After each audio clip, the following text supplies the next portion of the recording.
गणेश भक्त आता कोकणामध्ये दाखल होऊ लागले आहेत. रेल्वे बरोबरच लाल परीला देखील भक्तांची पसंती असल्याचं आपल्याला पाहायला मिळते. जवळपास एसटी महामंडळाकडून 5,000 बसेस या कोकणामध्ये सोडण्यात आलेल्या आहेत. त्याचबरोबर राजकीय पक्षांकडून देखील बसेस जे आहेत ते कोकणामध्ये गणेश भक्तांसाठी सोडलेले आहेत. अशाच भांडूप ते मालवण या बसमध्ये आहोत आणि हे प्रवासी आहेत ते मालवणच्या दिशेने जाताना आपल्याला पाहायला मिळतात. आपल्यासोबत काही प्रवासी आहेत.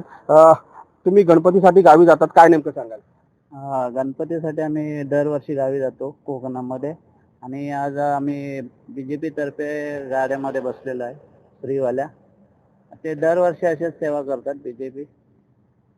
कसा प्रवास झाला तुमचा एसटीचा? कारण का हायवेवरती खड्डे आहेत आणि बस उशिरा झाली आहे का?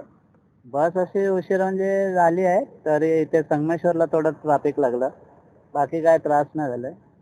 किती वाजता सुटली आहे, किती तासाचा प्रवास झाला आणि कधी पोहोचणार तुम्ही? 8 वाजता सुटली आहे तिकडून. ते आता बघू आता किती वाजता जाते ती, कारण आम्ही सर्व थांबत थांबत चाललोय. लेडीज आहेत त्यांना थांबत थांबत जरा चाललोय. एसटीचा प्रवास हा इथल्या प्रवाशांना करावा लागतोय आणि भाजपकडून ही बस सोडण्यात आलेली आहे. प्रवासी आता मालवणच्या दिशेने जाताना आपल्याला पाहायला मिळतात आणि एकंदरीत पाहिलं पुढचे काही दिवस हा गणेशोत्सव आता कोकणामध्ये रंगलेला आपल्याला पाहायला मिळेल. अमोल काले, साम टीव्ही, रत्नागिरी. आता isakal.com आहे देशातील नंबर 1 ची मराठी न्यूज वेबसाईट. प्रत्येक अपडेटसाठी isakal.com ला नक्की भेट द्या.